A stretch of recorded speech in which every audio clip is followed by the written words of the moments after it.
TVs, antennas, or ladders. I actually had a guy last year go up on his roof to paint his electrical wires. He got blown off the roof down onto the ground, so not a good thing. The ladder's a great ground. Okay, so this one will show you, as a homeowner, the hazards that exist when installing TV antennas or using aluminum ladders around energized wires. Remember, if in doubt, call the experts for assistance.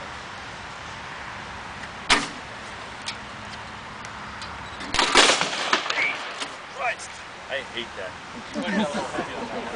I wasn't ready. I forgot that we were going to blow up the door. I was waiting for the arc.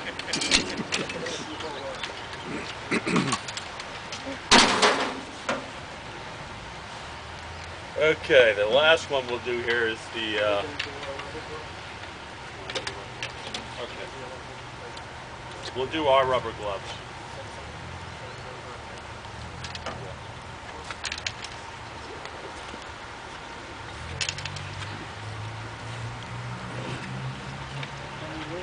Rubber gloves.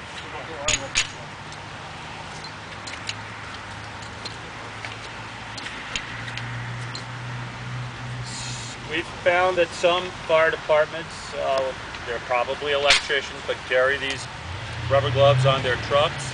Again, ours are tested monthly. We test them each time we put them on. It's not a practice we condone, and we advise against it. If you get a hole in that glove, you think it's going to offer you some protection. Which could be the result. That's a defective rubber glove. Okay.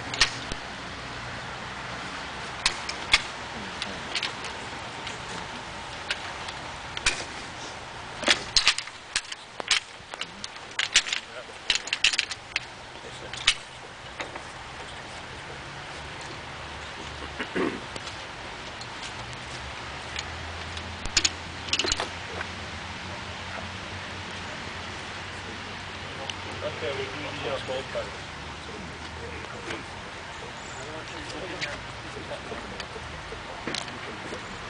Okay, this next one, it's always the junior man on the crew that has to perform this test. Secondary with bolt cutters. Firemen often cut wires to homes as a means to disconnect service during a fire. We'll show you what happens, why this practice is dangerous, and the hazard that exists in using this method. Additionally, it should be noted that you may incorrectly cut a conductor with voltages much higher than a normal house voltage. We've had it where the primary is feeding through that secondary line into a house, so yep, not a good practice. You ready, Jim? Line's hot.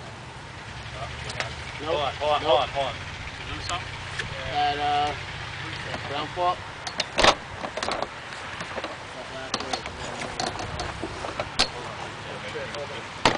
You want to cut that clean? Yeah, keep it.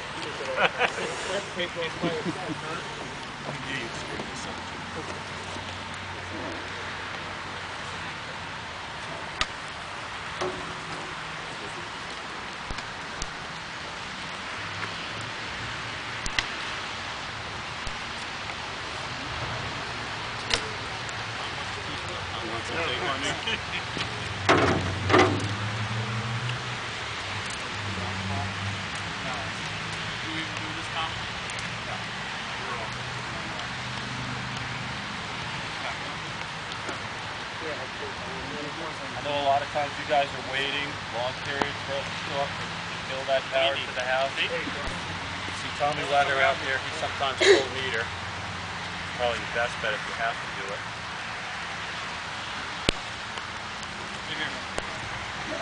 Jimmy.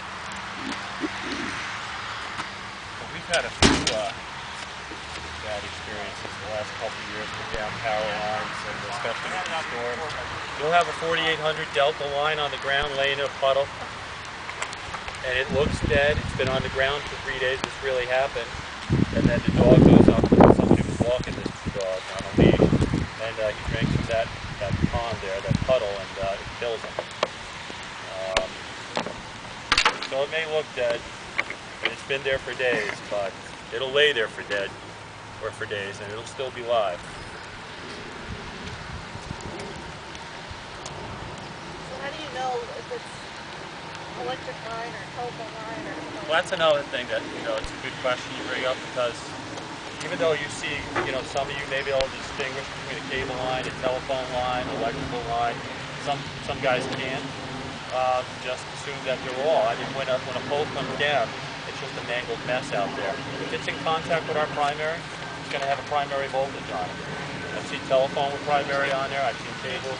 I've seen the down guy wire with primary voltage on it. I mean, like that last October snowstorm, I encountered a fireman on 164, and I asked him, it was 12:30 in the morning, I was driving through, I asked him what he was holding on to.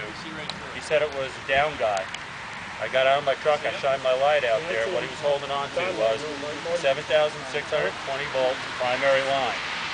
He wasn't a young guy. If he's here today, I apologize, but I think that story should get out.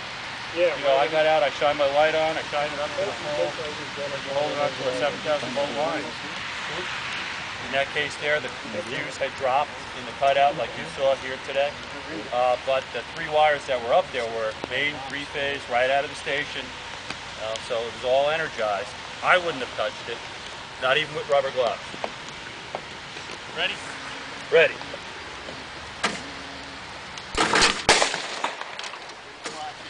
Blew these two instead.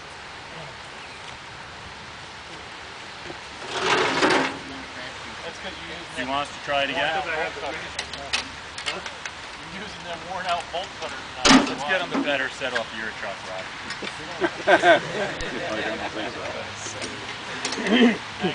Go off, right?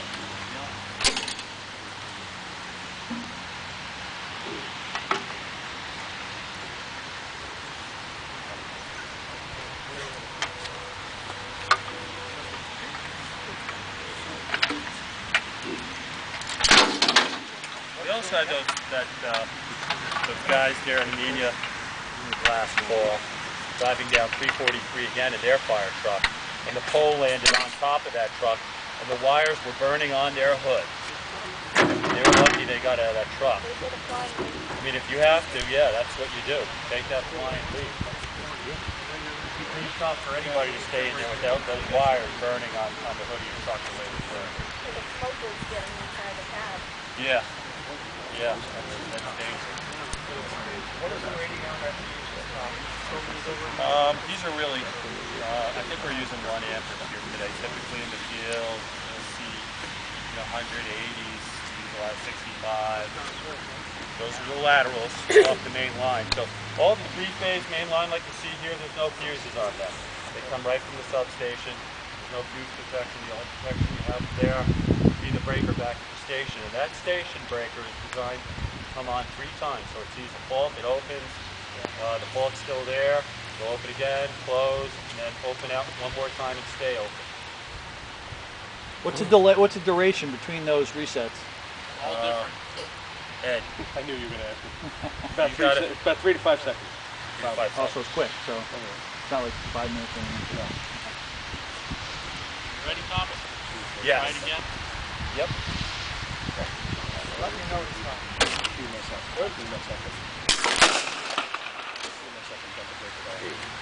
We have all done that up here, not paying attention. Rodney does it more than the rest of us. You're doing your job, you think you're doing the right thing, you think the wire's dead, and then bang. There's been a lot of bolt cutters wasted over the years. Yep. What's the last fuse, gentlemen? Is there any demonstration? Off of there now. What size? You got a 165 or 180? I'm sorry. Fuse you just took off. That was a solid door over here, right? And then on that side, the back side, he had a 1 amp fuse in there. What about over here? What did he have? Friday? They're all one. They're all 1 amp.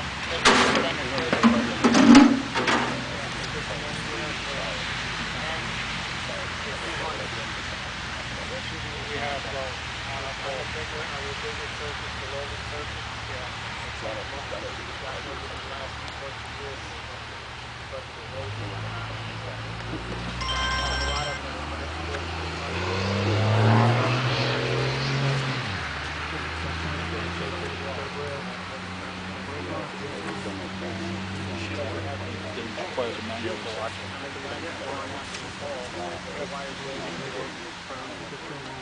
For you. When the asphalt gets on fire too. The asphalt doesn't offer, it's not, we don't get enough fault current to blow that fuse. And it'll look ugly, but there's not a lot of current. Yep.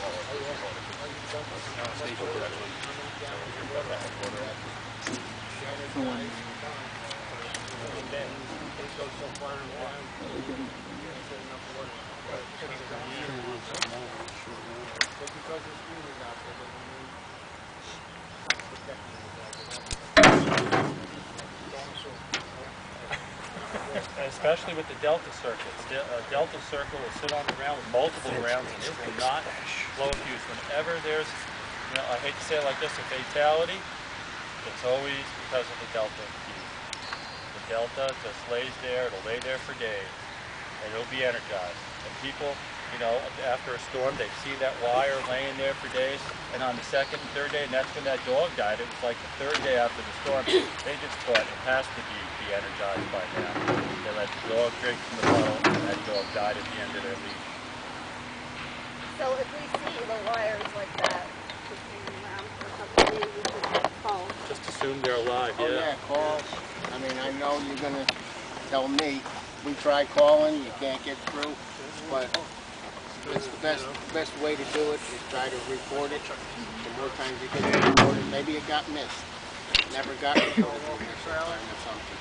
So another call, if you can get through, just do it, and then they'll get a piece of paper. Then somebody will have to go out and address it. Call 911 and tell them about it. You can do that too. I mean, it's an emergency. I'm sure they're not going to quibble about that part either. They're going to respond to it, and maybe they have a better way to contact a human as opposed to a machine. The more calls we get, the better the chances that somebody's going to respond to it. So basically, any wire down should be considered an emergency. Oh yeah, yep, absolutely. What we've been going through here today, like you said before, it might be one of our wires that's low, but it's down into the telephone. Well, that could be going anywhere. Energize your telephone. It could be a telephone wire that's down. Our wire's still in the air. That wire is just as hot as the wire that we have in the air.